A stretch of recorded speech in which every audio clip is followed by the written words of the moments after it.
उधर मैंने जाके जो फर्स्ट सीन देखा, एक वाइट कलर की पुरानी सी कोई गाड़ी थी, उसके साथ एक डेड बॉडी पड़ी हुई थी। मैं जाके देखा तो वो किसी भी तौर पे वो बंदा सुल्तान रही नहीं लग रहा था।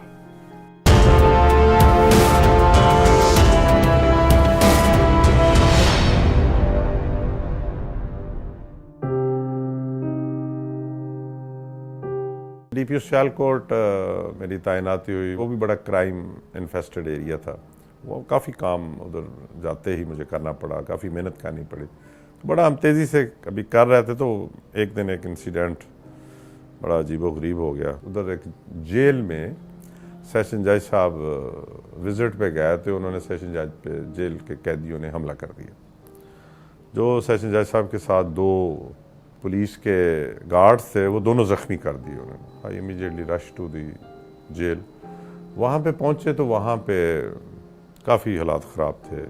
जेल में एक भगदड़ मची हुई थी, एक जिस तरह बगावत हुई हुई है इस टाइप के लोग, कोई इधर भाग रहा था, कोई इधर, ऊपर से फायरिंग हो रही थी, समझ नहीं आ रही थी क्या हुआ। थोड़ी देर बाद मैं अभी उधर खड़े थे, सेशन जज साहब भागते भागते आए, बड़े परेशान, मुझे बचाओ मुझे बचाओ। ऐसा क्या हुआ? मुझ पर हमला हो गया। यार मैंने उनको पकड़ के सुप्रीटेंडेंट जेल के कमरे में उनसे बात शायद पूछी। उन्होंने कहा जी मेरे साथ और भी 18 जजेस थे, वो सारे यरगमाल बना लिए ना। अभी सेशन जज से बात ही कर रहे थे तो एक सिविल जज का मुझे फ़ोन आया कि सर इस तरह हम यरगमाल हो गए हैं फलां बैरक में।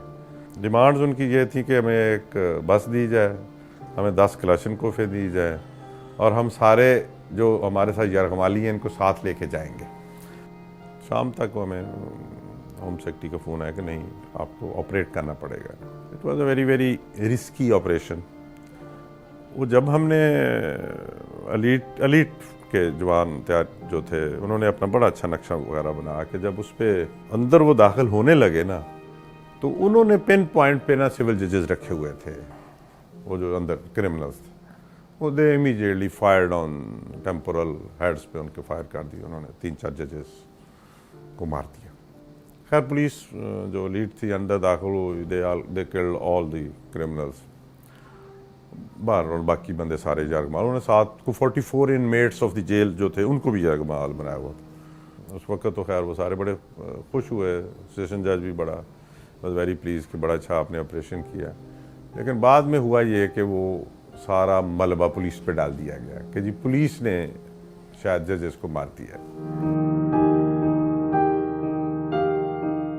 वो एक उधर बहुत ख़तरनाक मुजरम था, इश्तिहारी मुजरम, उसने भी इसी तरह बहुत लोग मारे हुए थे। त्रग एक जगह है मियाँ वाली में, उधर का था, कच्चे में रहता था ज़्यादा, फैज़ा उसका नाम था। जो ही हम गाड़ी से उतरे,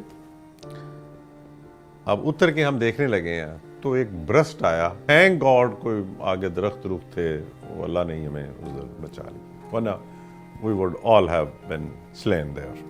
फिर मैंने कहा इसमें क्रॉल करके चलना है उसके घर तक। अब वो ब्रस्ट मार के ना फिर वो निकल गया वहां से। तो फिर मैंने 2-3 टोलियां बना दी डिफरेंट कि इस तरह उसको क्लोज करते जाओ। अब वो भी आगे से फायर कर रहा है, हम भी इधर से फायर करते जा रहे हैं। मैं ना यूनिफॉर्म में नहीं था, वैसे जुमे का दिन था, वैसे एक खाकी सा ड्रेस मैंने शलवार कमीज पहना हुआ था। अब मैं इस तरह खड़ा हूं, देख रहा हूं सामने 2 बंदे मेरे इंतहाई करीब आ गए हैं, असले वाले। तो मैंने थोड़ा इंटेलिजेंटली ना उसको इशारा किया कि इधर नहीं आना, इधर वो पुलिस खड़ी है, इधर को निकलो। अच्छा, वो उसने कहा किधर को? मैंने उसको इशारा दे दिया इधर को निकलो। वो आगे से भी पुलिस आ गई, पीछे से भी चली, साइड से, वो घेरे में आ गया। अब उसको पता चल गया कि मैं तो अब पकड़ा जाऊंगा या मारा जाऊंगा। वो आगे एक छोटा सा हाथा सा था किसी का डेरा, वो उस डेरे में दाखिल हो गया। तो यकदम उसने ना एक इतनी तेज कोई आवाज आई कि हमारे कान शल हो गए, बंद हो गए, होश उड़ गए। वो था रॉकेट लॉन्चर उसके पास, वो हमारे सरों के ऊपर से गुजरा। मीनवाइल उधर हमारे एयरफोर्स वाले भाई आ गया कि जी इधर तो हमारा बॉम्ब डम है, आप अपना ऑपरेशन बंद करें। वो बेस कमांडर के साथ में बॉम्ब डम देखने, तो उन्हें वो तो बिल्कुल साथ था।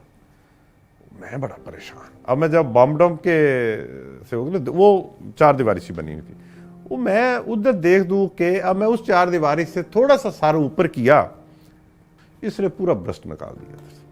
यू बिलीव मी कि वो पूरा ब्रस्ट मेरे ना इधर बालों से होकर, हेयर टचिंग था, मेरे बालों के अंदर से होकर गुजरा, खुदा ने कोई बचाया। उसने हम पे पूरे 5 वो जो चलाए रॉकेट लॉन्चर। तो फिर मैंने वहाँ पे सारे लोगों को लटा दिया। मैंने कहा आप लेट जाएं, ये तो हम टारगेट है इसके। हम सारे लेट गए वहाँ पे।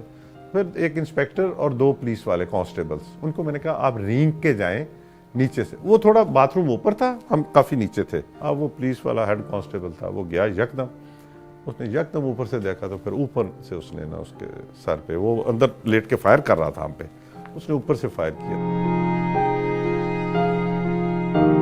मैं उस दिन सीएम के साथ मियाँ वाली गया हुआ था।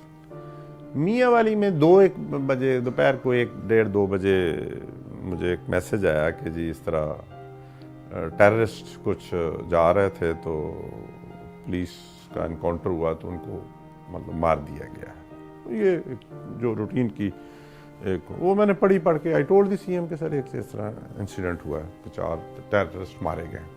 लेकिन जब मैंने उसका थोड़ा सा उधर से ही पूछा ना कि ये कैसे मारे गए, कितने टेररिस्ट थे, तो पता चला कि तो इसमें तो बच्चे भी 1-2 हैं। ये थोड़ी सी मैं इसकी बैकग्राउंड बता दूं कि इससे चंद दिन पहले हमने एक गैंग ट्रेस किया था। वो गैंग जो था बहुत ख़तरनाक था।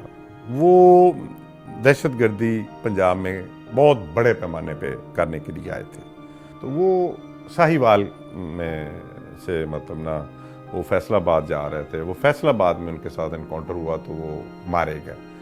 जब वो मारे गए तो उनसे जो मटेरियल मिला उस वक्त अवेलेबल, उनके सेल फोन, उनकी जब फोरेंसिक करवाई तो पता चला कि जी ये बंदा जो इस इंसिडेंट में एक परहैप्स वो ड्राइवर के फ़राइज़ अंजाम दे रहा था, ये बंदा वो टेररिस्ट को उसने स्टे करवाया हुआ है। उनके 2 साथी या 3 साथी इसके पास इसके घर में ठहरे हुए थे, जिसकी पुलिस ने रैकी की। रैकी करने के बाद पता चला कि जी वाकई इसने ठहरे हुए। अब कोइंसिडेंट ये हुआ कि वो गाड़ी निकली, वो गाड़ी वॉच हो रही है, करते करते जो बता रहे हैं कि यहाँ पहुँच गई, यहाँ पहुँच गई। सीटीडी की टीम निकलते निकलते लाहौर से लेट हो गई। खैर वो इन्होंने बता दिया कि इस वक्त जो लाहौर की जुरिस्डिक्शन से निकल गई, अब ये साहिवाल जुरिस्डिक्शन पहुँच गया। तो साहिवाल वालों को सीटीडी वालों ने रब्ता किया कि इस तरह एक गाड़ी आ रही है, उसमें टेररिस्ट हैं। तो जब इन्होंने वो बगैर मतलब इनको चाहिए था कि पहले उसको प्रॉपर तरीके से उसको वेरीफाई करते फैक्ट्स को, इन्होंने नहीं की, वो गाड़ी के पीछे लगे रहे। उधर जाके वो साहिवाल वाली जो सीटीडी थी उन्होंने उसको इंटरसेप्ट किया। इंटरसेप्ट करके उन्होंने उसको थोड़ा सा एक्सेस कमिट की। उस एक्सेस कमिट में क्रिमिनल नेग्लिजेंस या क्रिमिनल एक्ट भी हो सकता है। तो बहरहाल हमने उनको चालान किया जब हमें पता चला कि ये इंसिडेंट हुआ है। We treated them as a criminal. हमने उनको बिल्कुल कोई सेफ पैसेज नहीं दिया। हमने उनको क्रिमिनल एक्ट के तहत चालान किया, जो जो उनका बनता था उसी तरह चालान किया। बाकी फिर वो कोर्ट्स में उन्होंने सुलह कर ली, पैसे ले लिए या क्या किया, वो एक बात की बात है। From our side it's a clear case, it's a clear case of murder. मैं उस वक्त एडिशनल एसपी गुजरांवाला था। तो रात के 12-1 बजे मैं सोने लगा तो फ़ोन मैसेज आया कि जी एक रॉबरी हो गई है हाईवे पे, वो जो गुजरांवाले की जीटी रोड है, तो उस पर एक बंदा मारा गया। I was the first respondent of from police side to reach the within 5-10 minutes. वहाँ से मेरे घर से रास्ता था, साथ ही था, वो उधर पहुँच गया। उधर मैंने जाके जो फर्स्ट सीन देखा, एक वाइट कलर की पुरानी सी कोई गाड़ी थी, उसके साथ एक डेड बॉडी पड़ी हुई थी। मैं जाके देखा तो वो किसी भी तौर पे वो बंदा सुल्तान रई नहीं लग रहा था। क्लीन शेव्ड था, सफ़ेद शर्ट, सफ़ेद।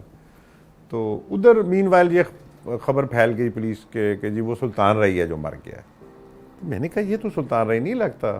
वो फिर बाद में उसका वो जो उसके साथ जो बंदा था ड्राइवर उसका, वो नीचे से आया, उसने कहा नहीं सर ये सुल्तान रई साहब ही हैं। तो मैंने कहा क्या हुआ है? उन्होंने कहा जी हम आ रहे थे कराची से, तो इधर जब पहुंचे हैं तो हमारी गाड़ी पंक्चर हो गई। मैं नीचे अपना उसके लेट के टायर खोल रहा था तो यकदम दो लड़के नीचे से, वो काफ़ी ऊंची सड़क थी, नीचे से ऊपर आए हैं। उनके पास कार्बाइन थी, पिस्टल भी नहीं था, तो पुरानी सी कार्बाइन वो हाथ से कटी हुई। तो उन्होंने कार्बाइन ऐसे की तो फायर हो गया। फायर होकर सुल्तान रईस साहब के मुंह पे फायर लग गया। छोटी सी ये रॉबरी थी, छोटी डकैती रॉबरी टाइप था, छोटा इंसिडेंट था। लेकिन वो चूँकि सुल्तान रईस था, बहुत बड़ा आदमी था, उस वक्त अदाकार था और बहुत बड़ा इंसिडेंट था उनकी फैमिली के लिए, तो बहुत ही बड़ा था। बेचारा उस वक्त पूरे प्राइम पे था, तो ये बड़ा अनफॉर्चुनेट इंसिडेंट हो गया। मेरी first posting as ASP Narowal हुई थी। उन दिनों नारोवाल डिस्ट्रिक्ट नहीं था, तो 3-4 माह ही मैं अभी उधर रहा, बड़े ज़ोर शोर से काम शुरू किया। तो इंस्पेक्टर जनरल जो थे उन दिनों चौधरी मंजूर साहब थे, तो he used to be calling me almost on every second day since he was from Shakargarh. तो उनको वो पता चलता रहता था कि ASP कैसा काम करता है, तो he used to call me a lot. को 2-3 माह गुजरने के बाद सुबह सुबह मैं देखा तो अखबार में लिखा हुआ था कि कोई ASP का तबादला कर दिया गया। पहले तो मैं ऐसे ही देख के नीचे, मैंने दोबारा भी नहीं समझा कि ये किसका हुआ है। फिर मैंने दोबारा अखबार को स्क्रॉल करते हुए देखा तो उसमें मेरा लिखा हुआ था कि मैं ट्रांसफ़र हो। फिर मैं फ़ौरन गाड़ी पकड़ी और आई साहब के पास आया, पुलिस क्लब में बैठे हुए थे। खैर I entered into IG's room, तो आई साहब खैर उठ के, वो बड़े शफीक इंसान थे, ऊपर कुर्सी से उठ के आ गया सीधा, well done my son, I am very happy, I am sorry, I have to transfer you. मैंने कहा सर क्यों ट्रांसफ़र, मुझे तो समझ नहीं आई, मुझसे कोई गलती हो गई। नहीं आपसे कोई गलती नहीं हुई। हुआ ये कि वहाँ पे कहते कोई इलेक्शन था और all politicians went to the CM कि अगर ये ASP रह गया तो इसने हमें इलेक्शन हरवा देना। हालांकि मेरा कोई काम नहीं था इलेक्शन के साथ।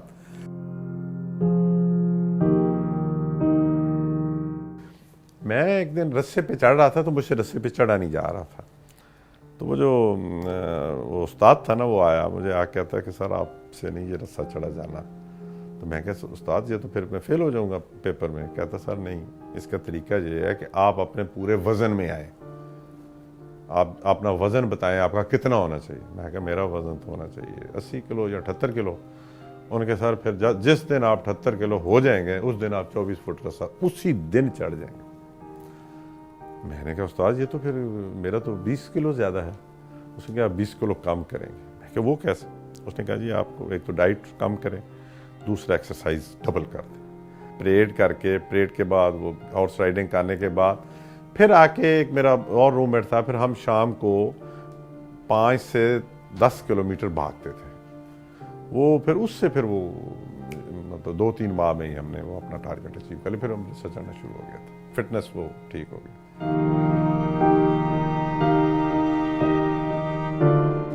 ब्यूरोक्रेसी ने ना अपनी जो अहमियत है उसमें फॉल्ट लाइंस ले आई है अपनी ही वजह से। उसमें कोई एक्सटर्नल वजह नहीं है, उसमें अपनी ही वजह से हमारा ब्यूरोक्रेसी की रेजिस्टेंस पावर कम हो गई है। वो जो एक ब्यूरोक्रेटिक रेजिस्टेंस होती है ना, हमारा काम रेजिस्ट करना है, रेजिस्ट टू द प्रेशर। तो वो जो लोग नहीं करते फिर वो they compromise because of their positions, they compromise because of their posting transfer. वो करते करते करते अब हालात ये आ गए हैं कि other people have taken over. मतलब transfer of a district superintendent police is the job of an inspector general police, लेकिन वो इलाके का MNA MPA कहता है मेरी मर्जी से लगेगा। बाकी इदारों में ऐसे नहीं होता, वहां पे वो अपनी ट्रांसफर पोस्टिंग अपनी मर्जी से करते हैं। दैट इज वाई के वहां पे सिस्टम ठीक चल रहा है।